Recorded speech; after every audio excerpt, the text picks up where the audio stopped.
Salut! În clipul de astăzi ne aflăm în Ultimate Team împreună cu băiețelul meu, cu Nicolas. Vom face un meci împreună la Mystery Goals. FIFA 24.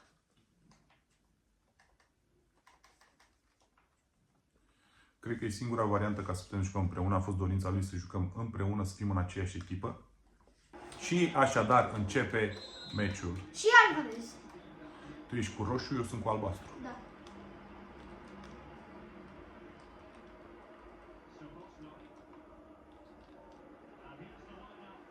Messi încearcă o pasă către Benzema, dar este deposedat.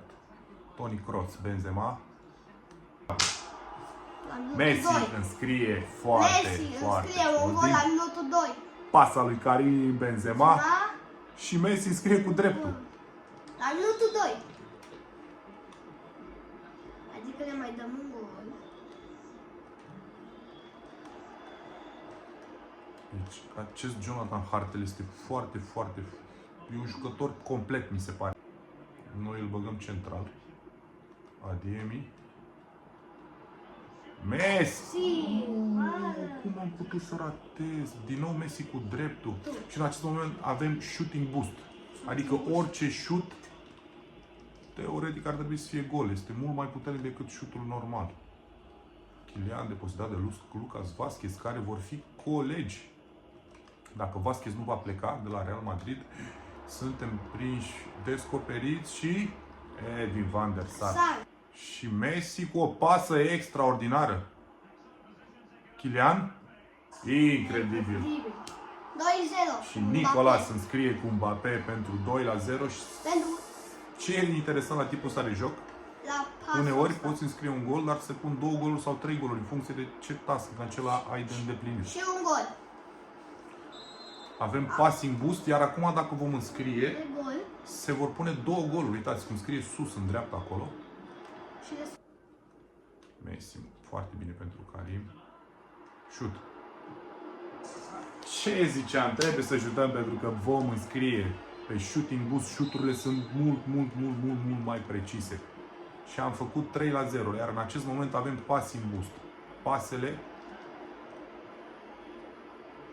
vor merge foarte bine, iar dacă vom înscrie o dată, golul se va pune de 2 ori. Practic vom înscrie 2 goluri dintr-unul. Foarte bine și Kylian. Am se blochează.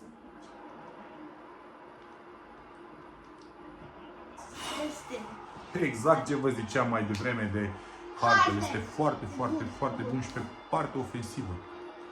Face 4-0. Hartel. Adeyemi încearcă o pasă filtrantă, dar deposedat. Di Marco, foarte bine pentru Messi. Bineînțeles, Messi nu are cum să rateze din acea poziție. La ultimul minut. Nu ai cum să-l lași pe Messi liber. Este 5-0 în prima repriză pentru echipa noastră.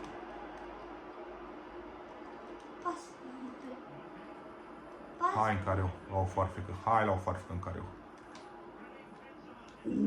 Că am fost fault acolo. Și aceasta a fost povestea primei reprize. Revenim în repriza a doua să vedem ce se întâmplă. Ce se întâmplă? Și la meciul trecut îl avea pe Cech în poartă și și-a terminat 17. Kroos încearcă un șut de la mare distanță. Dar totuși să nu uităm că în poartă este legenda Realului Iker Casillas. Teze. Vă recomand pe Teze să-l luați exact cu acest cartonaj de 92, parcă e. Îl puteți băga și fundaș dreapta, joacă și fundaș central. Pe lângă forța pe care o are, are și viteză, ceea ce pentru un fundaș mi se pare extraordinar. Mai ales dacă jucați la Rivals sau la turnament. Faul clar aici.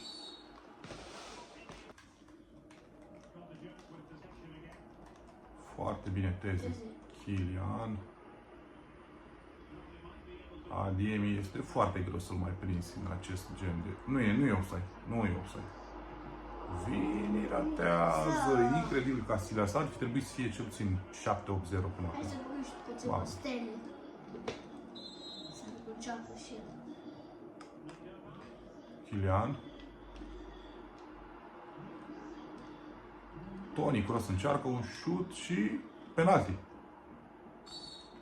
Este fault în atac. Am sperat la un penalti. Passing boost. Deci 2 goluri se vor pune. Pasele sunt la level 100. Ia, mai vin pe Vinicius? Și se pun 2 goluri și în acest moment avem 7-0. Golul lui Vinicius, care pe partea de contraatac este foarte, foarte, foarte bun pe partea de contraatac. Ce avem echipa foarte bună. Cu Vinicius, am vrut să iau de 89 și foarte rapid. Cam ușor.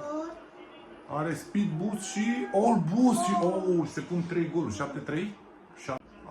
Un greșeală lui Hartel, dar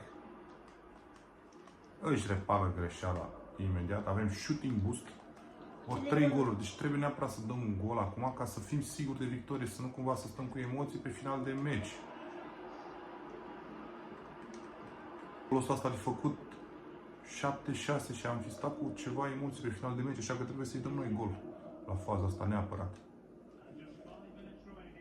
Vini cu o pasă în adâncime pentru Robert Lewandowski, câștigase duelul, dar s-a grăbit să șuteze.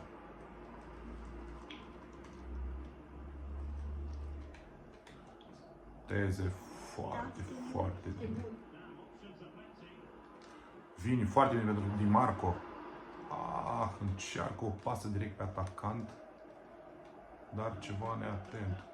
Încă avem shooting boost. Deci ori 3, shooting boost ori 3. Nu trebuie să luăm gol la faza asta.